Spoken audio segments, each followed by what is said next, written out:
કાચના પાવડરથી રંગેલી દોરી પર પણ હાઈકોર્ટે પ્રતિબંધ ફરમાવતા પતંગ રસિકોમાં ચિંતા. ઉત્તરાયણના પર્વને હવે ગણતરીના કલાકો બાકી છે. રાજ્યમાં અનેક જગ્યાએ પતંગ અને દોરીની ખરીદી પણ થઈ ગઈ છે.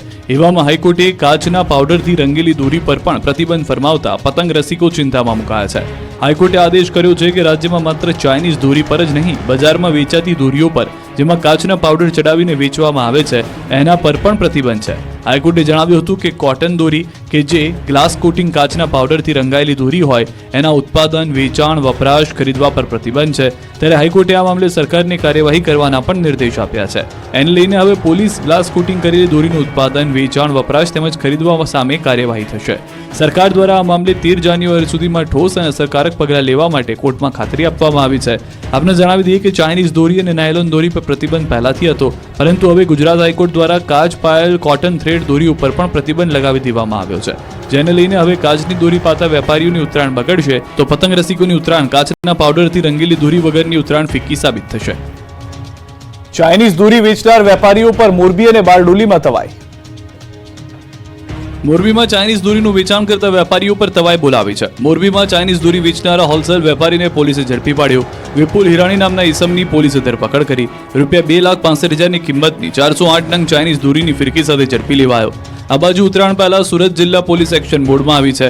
બારડોલીમાં પોલીસે પતંગ અને દોરીની દુકાનો પર સઘન ચેકિંગ હાથ ધર્યું. પોલીસ દ્વારા 2 અલગ અલગ ટીમો બનાવી તપાસ કરાતા બારડોલી નગરમાં ચાઇનીઝ દોરી બાબતે 2 કેસ નોંધાતા દોરી તેમજ પતંગ વેચાણ કરનાર વેપારીઓમાં ખળભળાટ મચી ગયો.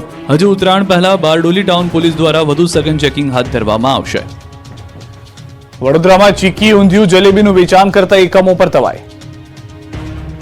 વડોદરાવાસીઓ ઉત્તરાયણે ગમે ત્યાંથી ઊંધિયું, જલેબી કે ચીકી ન ખરીદતા, નહીં તો ઉત્તરાયણની મજા બગડશે. કેમ કે વડોદરામાં ચીકી, ઊંધિયું, જલેબીનું વેચાણ કરતા એકમો પર તંત્રે તવાઈ બોલાવી છે. વડોદરાના વિવિધ વિસ્તારમાં ચીકી, ઊંધિયું, જલેબીનું વેચાણ કરતા વેપારીઓને ત્યાં આરોગ્ય વિભાગની ટીમે દરોડા પાડ્યા.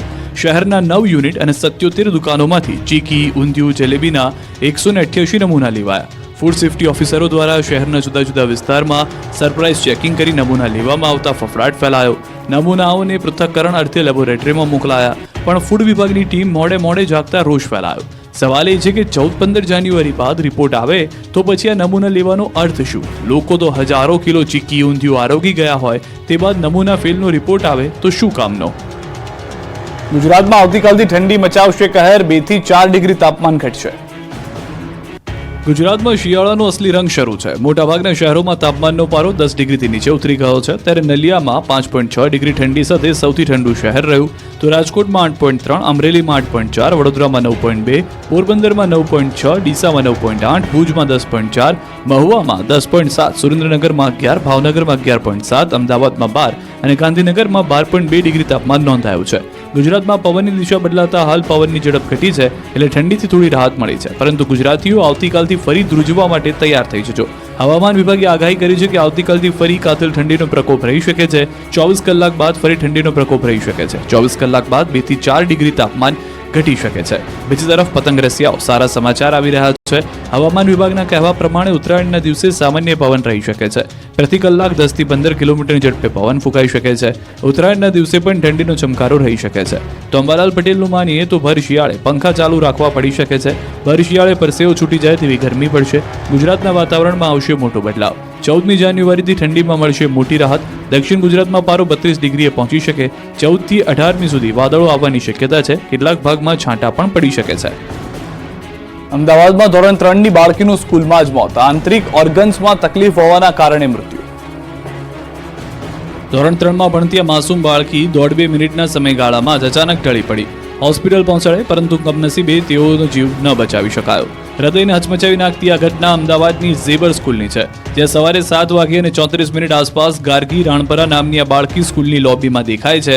તેના હાવભાવ પરથી એટલું સ્પષ્ટ થઈ રહ્યું છે કે તેની તબિયત સારી નથી. તે સ્વસ્થતા નથી અનુભવી રહી. શરીરમાં નબળાઈ હોય અથવા તો ચક્કર આવતા હોય એમ તે લથડિયા ખાતી જોવા મળી હતી. પરંતુ શરીર સાથ નથી આપી રહ્યું તે પણ સ્પષ્ટ છે.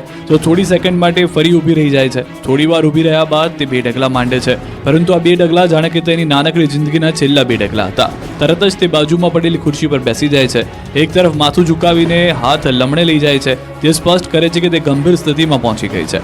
આ જ દરમિયાન કદાચ તેમના ક્લાસમેટ ભૂલકાઓ ત્યાંથી નીકળે છે. તેની હાલત જોઈને સંભવતઃ એક બે ભૂલકાઓ તેને પૂછ્યું પણ હશે કે શું થયું, પરંતુ ગાર્ગી કંઈ જવાબ આપે એ પહેલા જ ખુરશી પરથી સરકવા લાગી.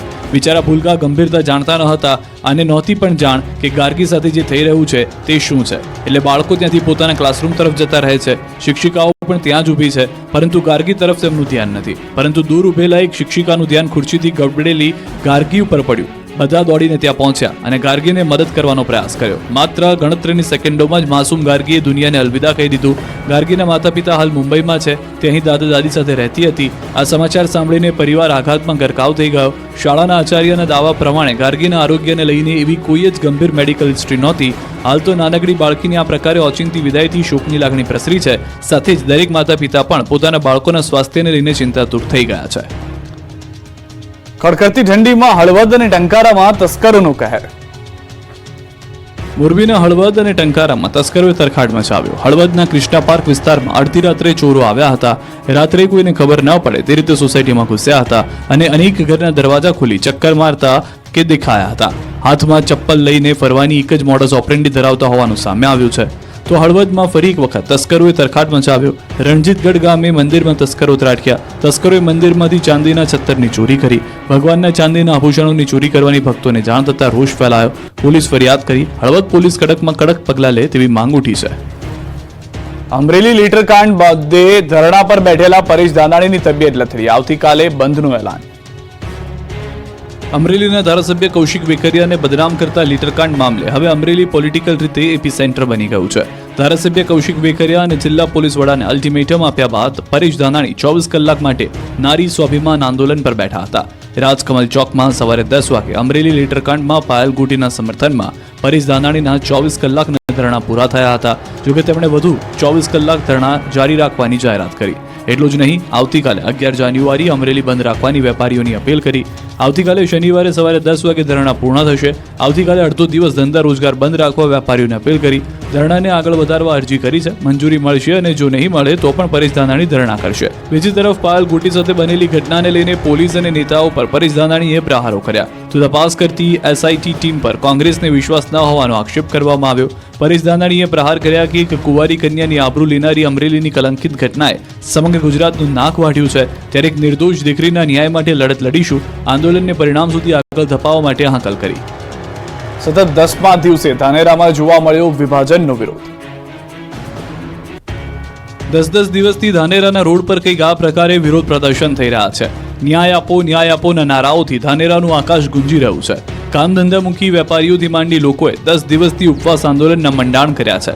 બનાસકાંઠા જિલ્લાનું વિભાજન કરતા ધાનેરામાં વિરોધનો વંટોળ વધુ વકરી રહ્યો છે. વેપારીઓ વેપાર ધંધા બંધ રાખી રેલી કાઢી રોષ ઠાલવી રહ્યા છે. તો કેટલાક લોકો કહી રહ્યા છે કે 2 જિલ્લાના વિભાજન ભલે કર્યા પણ અમને તો બનાસકાંઠા જિલ્લામાં જ રાખો. ધાનેરા બંધ રાખી લોકો ભારે રોષ ઠાલવી રહ્યા છે. ધાનેરા હિતરક્ષક સમિતિ દ્વારા ધાનેરા બંધનું એલાન આપવામાં આવ્યું હતું, જેને જોરદાર સમર્થન મળ્યું. મોટી સંખ્યામાં લોકો બંધમાં જોડાયા. બજારો સજ્જડ બંધ રાખી વિરોધ કર્યો. ધાનેરાના લોકોની માંગ છે કે ધાનેરાને બનાસકાંઠા જિલ્લામાં જ રાખવામાં આવે. વિભાજન બાદ 3 તાલુકામાં ઉઠેલો વિરોધનો વંટોળ હજુ પણ ઘૂમી રહ્યો છે. ધાનેરાના અપક્ષ ધારાસભ્ય માવજી દેસાઈ પણ આ પ્રદર્શનમાં હાજરી આપી. જિલ્લા વિભાજનમાં ધાનેરાનો સમાવેશ વાવ થરાદ જિલ્લામાં કરાયો છે, જ્યારે ધાનેરાના રહીશોની માંગ છે કે તેમને બનાસકાંઠામાં યથાવત રખાય.